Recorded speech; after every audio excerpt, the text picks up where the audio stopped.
तो हेलो दोस्तों, आज हम एक्सप्लेन करने वाले हैं चैप्टर 4 को। चैप्टर की शुरुआत होती है सर्वेंट हॉल से। कुछ दिन बीत चुका है और हमारा एमसी अपने हाथों में एक पैसे से भरा हुआ बैग लेकर सोच रहा होता है। एक बार किस्मत खुल जाए तो उसे रोकना नामुमकिन है। गार्ड बनते ही मुझे सैलरी मिल गई। अभी भी कुछ समय बाकी है। मुझे ब्रदर हु को बुलाकर कुछ अच्छा चीज खाना चाहिए। तभी सामने ब्रदर हु आके बोल रहा होता है, ब्रदर किन, मैंने तुम्हें कहाँ नहीं ढूंढा, लेकिन मुझे पता चला कि तुम यहीं पर हो। ये सुनकर हमारा एमसी बोल रहा होता है, ब्रदर हूँ, आप सही टाइम पर आए हो। मैं तो आपको ही ढूंढने की सोच रहा था। क्या आपने साओबाजी को देखा है, जिसके साथ मैं आमतौर पर पेट्रोलिंग करता हूँ, जो हमेशा मेरे साथ ही रहता है। ये सुनकर ब्रदर हु भी बोल रहा होता है, साओबाजी, वो तो वो रहा। तभी सामने से साओबाजी जा रहा होता है और हमारा एमसी उसको बुला लेता है और ब्रदर हु उसको बोल रहा होता है, क्या हुआ है तुम्हें, तुम इतनी उदास क्यों हो, क्या तुमने सुबह से कुछ नहीं खाया। ये सुनकर वो बंदा बोल रहा होता है, मस्तर किन, मेरा गांव सालों से लुटेरों के कब्जे में है और इस पर तो महामारी भी आ चुका है और उस महामारी में मेरी मम्मी पापा और बहन उन तीनों की मौत हो गई है। इसलिए मैं उन लोगों का अंतिम संस्कार करने के लिए जा रहा हूँ। और ये सुनकर हमारा एमसी थोड़ा सा उदास हो जाता है और अपने पास से एक पैसे से भरा हुआ थैला निकलकर बोल रहा होता है, इस बैग में टोटल 200 सिल्वर टेल्स है। इसे ले जाकर अपने घर वालों का अच्छे से अंतिम संस्कार करना। ये सुनकर वो लड़का भी हमारा एमसी को बोल रहा होता है, आपका बहुत बहुत शुक्रिया मास्टर गेन। तभी सिस्टम से नोटिफिकेशन आ रहा होता है, अपने गंदे पैसे दे दिए इसलिए आपको 1 पॉइंट मिलता है। और हमारा एमसी अपने मन में सोच रहा होता है, वैसे भी ये लावलिंग का पैसा रखकर मुझे अच्छा नहीं लग रहा था, उससे अच्छा तो यही होगा कि ये लड़कों को दे दो। सिस्टम भी बोल रहा होता है, क्या आप सच में अपनी सारी बचत दे दोगे। हमारा मेन कैरेक्टर भी लाइक, हाँ भाई हाँ। उसके बाद सावजी की कंधे पर हाथ रख के हमारा एमसी बोल रहा होता है, तुम्हारा जो मम्मी पापा को लेकर प्यार है वो मुझे बहुत ही पसंद आया। चलो ये सब रख लो, मेरे पास अभी भी 2 सिल्वर टेल्स है। और हमारा एमसी अपने मन में सोच रहा होता है, अरे यार, मुझे तो अभी अभी सैलरी मिला था, मैं तो उस टेल्स का कुछ भी नहीं कर पाया, लेकिन मैं अब ये ऐसे ही दान कर रहा हूँ। उसके बाद हमारा मेन कैरेक्टर जाओगोजी को धक्का दे रहा होता है और वो जाओगोजी बोल रहा होता है, मास्टर किल, ये आप नहीं कर सकते। लेकिन हमारा एमसी उसका बात ना सुन के उसको बोल रहा होता है, चलो जल्दी अपने घर में जाओ। तभी सिस्टम से आवाज आ रहा होता है, आपने उस बंदे को सिल्वर टेल्स देकर बहुत ही अच्छा काम किया, इसलिए आपको 3 पॉइंट मिलता है। और तभी वो बंदा वहां से चले जाते हैं और हमारा मेन कैरेक्टर और गदर उसको जाते हुए देख रहा होता है। और हमारा एमसी गदर को बोल रहा होता है, मैंने सोचा था कि आज मैं आपको एक बढ़िया पार्टी दूंगा। ये सुनकर गदर भी बोल रहा होता है, कोई बात नहीं, ये तो बिल्कुल एक मामूली बात है, लेकिन लाओलियांग वाली उस दिनों की बात, मुझे पता था कि तुम बहुत ही दुखी थे, इसलिए मुझे लगा कि तुम्हें किसी दूसरे इंसान की कभी भी मदद नहीं करोगे। ये सुनकर हमारा एमसी बोल रहा होता है, इस दुनिया में अच्छे और बुरे हर तरह का लोग होते हैं। कुछ बुरे लोगों की वजह से हम अच्छे लोगों के साथ तो बुरा नहीं कर सकते हैं ना। वैसे भी जब से मैं गार्ड बना हूँ तब से वो मेरे साथ ही रहता है और मेरा बहुत ही सेवा करता है और वो स्मार्ट भी है।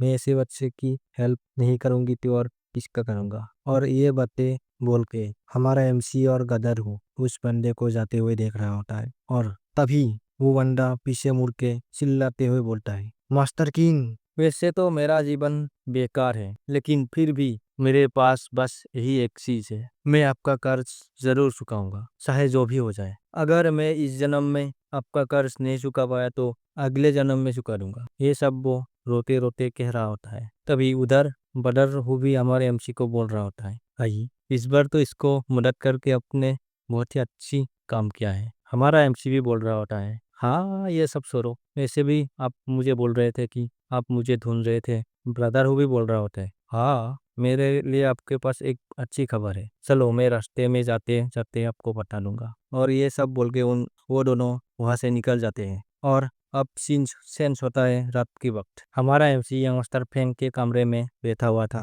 और उसके सामने ढेर सारी किताबें थी और यंगस्टर फ्रैंक बोल रहा होता है, ये सभी किताबें मेरी जूनियर और सीनियर ब्रदर का है, जो तुम्हें जल्दी से जल्दी कॉपी करनी पड़ेगी। ये सब देख के हमारा एमसी भी थोड़ा हैरान परेशान हो जाता है, लेकिन फिर भी हमारा एमसी खुश होते हुए बोलता है, कोई बात नहीं, मैं बिग ब्रदर फ्रैंक की ऑर्डर जरूर पूरा करूंगा। बिग ब्रदर फ्रैंक भी बोलता है, हाँ, तो फिर मैं तुम्हारी केयर करूँगा। अगर मैं इसी तरह से लिखता रहा तो मुझे बहुत देर लग जाएगी। शायद मैं अपने हाथों में ग्रेट रिवर टेक्निक की इस्तेमाल कर सकूं। मैं दूसरों का मैनुअल कॉपी कर रहा हूँ ताकि मैं ग्रेट रिवर टेक्निक को अच्छी तरीके से सीख सकूं। चलो, ये सब बोलने का कोई फायदा नहीं, मुझे ट्राई करके देखना चाहिए। और ये सब सोचकर हमारा एमसी कॉपी करने लगता है और इतना जल्दी कर रहा होता है कि पेपर हवा में उड़ रहा होता है। अब थोड़ी देर बाद दिखाई जाती है यंग मास्टर फेंग हाथों में पेपरों की थैली लेके अपने ही एक नौकर से बोल रहा होता है, ये ढेर जूनियर ब्रदर वांग का है और ये ढेर जूनियर ब्रदर ली का है। जल्दी जाओ और इन सभी सामानों को उनके पास पहुंचा दो और साथ में पैसे भी साथ में लेके आना। वो वंडा भी बोल रहा होता है, ठीक है यंग मास्टर। उसके बाद सीन चेंज होता है हमारे एमसी की तरफ, जहाँ पे हमारा एमसी सोच रहा होता है ये तो सच में काम करता है। टू गियोस की मदद से मैं इन सभी किताबों को बहुत तेजी से कॉपी कर पा रहा हूँ। तभी यंग मास्टर फेंग कमरे में आके बोल रहा होता है, बस हो गया, अभी यहीं पर रुक जाओ। तुम तो एक बार में ही 5 लोगों का काम कर रहे हो। बुक कॉपी करने के लिए तुम हर रात मेरे कमरे में आ सकते हो। ब्रदर किन, अब सचमुच में एक रेयर टैलेंट हो। वैसे मैं ज्यादा लोगों की तारीफ तो नहीं करता, लेकिन तुम उनमें से एक हो। और ये बोलकर यंग मास्टर फेंग हमारा एमसी को एक सिल्वर टेल्स दे देता है। हमारा एमसी वो सिल्वर टेल्स हाथों में लेके बोल रहा होता है, यंग मास्टर फेंग, अब जब मैं गार्ड बन चुका हूँ तो मुझे इतने पैसों की जरूरत नहीं है। क्या आपको भी ऐसा नहीं लगता? ये सुनकर यंग मास्टर फेंग भी हंसते हुए बोल रहा होता है, क्योंकि ब्रदर इनको कुछ मुश्किल हो रही है, इसलिए मैं बड़े भाई होने की नाते आपको मदद करता हूँ। आप सीन सेंस होता है कुछ दिनों की बात, जहाँ पे हमारा एमसी कल्टीवेट कर रहा होता है और थोड़ी देर बाद अपने कल्टीवेशन से निकल के सिस्टम पैनल ओपन करके अपने मन में सोच रहा होता है, इन कुछ दिनों में बुक कॉपी करने से न कि मुझे ढेर सारी सिल्वर टेल्स मिले, बल्कि मेरा ग्रेट रिवर टेक्निक भी बिगिनर लेवल से माइनर अटेनमेंट लेवल पर पहुंच चुका है। ऐसा लगता है कि मुझे माउंटेन के नीचे जाकर मार्शल आर्ट स्कूलों में अपनी लाख आजमानी चाहिए। अब सीन सेंस होकर हमें दिखाई जाती है वो है टाउन, और हमारा एमसी यहाँ पे आ चुका था और अपने मन में सोच रहा होता है, ये तो बहुत ही भीड़ भाड़ वाली जगह है, मैं तो पहली बार माउंटेन से नीचे आया हूँ। और तभी आसपास से कोई बोल रहा होता है, माफ करना सर, क्या आप मुझ पर एक एहसान कर सकते हो? और तभी हमें दिखाई जाती है एक अमीर आदमी को, जो कि एक बूढ़े आदमी को बोल रहा होता है, निकल जाओ यहाँ से, मुझे डिस्टर्ब मत करो। वो बूढ़ा आदमी ही बोल रहा होता है, सर प्लीज ये 2 लड़कियों को खरीद लो, मेरे साथ रहेंगे तो ये दोनों भूखे ही मर जाएंगे। वो आदमी भी बोल रहा होता है, ये तुम्हारे लिए बहुत ही अच्छा था कि मैं तुम्हें एक स्टीम बॉन्ड दे दिया, लेकिन अब इन बच्ची को मुझे मत थोपो। वो आदमी भी बोल रहा होता है, सर प्लीज सर प्लीज। तभी सीन चेंज होता है और हमारा एमसी को दिखाई देते हैं, जो कि एक स्टीम बन की दुकान पर आ गया था और बोल रहा था, बॉस मुझे 2 स्टीम बन पेपर में पैक करके दे दो। तभी हमें दिखाई जाती है उस बुढ़े आदमी को, जो अपने दोनों बेटी को बोल रहा था, ये स्टीम बन तुम दोनों आधा आधा बांट लो, तुम्हारा बाप एक बेकार आदमी है जो कि कोई फसल नहीं उगा पाया और तुम लोगों को खाने के लिए कुछ भी नहीं दे पा रहा। वो दोनों लड़की भी बोल रहा होता है, पिताजी आप मत रो, आप मत रो। तभी हमारा एमसी साइड में झुक के बोल रहा होता है, आपके पास कागज के थैले में बंस के नीचे कुछ टूटी हुई संदी के सिक्के, वापस लौट जाओ और इसका उपयोग खेती करने के लिए करो और ज्यादा शोर मत करना। ये सब देखकर वो आदमी रोने लगता है और उनके 2 बेटी उसको बोल रहा होता है, पिताजी अब ठीक हो ना? और वो बुद्धा बोल रहा होता है, मुझे भगवान ने मदद किया है। वाइफ क्या तुम देख रहे हो, एक जीवित भगवान। तभी हमारे मेन कैरेक्टर के सिस्टम में नोटिफिकेशन आता है, आपने एक परिवार को बचा लिया, इसके लिए आपको 2 पॉइंट मिलता है। उसके बाद हमारा एमसी किसी और जगह पर आ जाता है। उसके आसपास के लोगों की हालत बहुत ही खराब थी।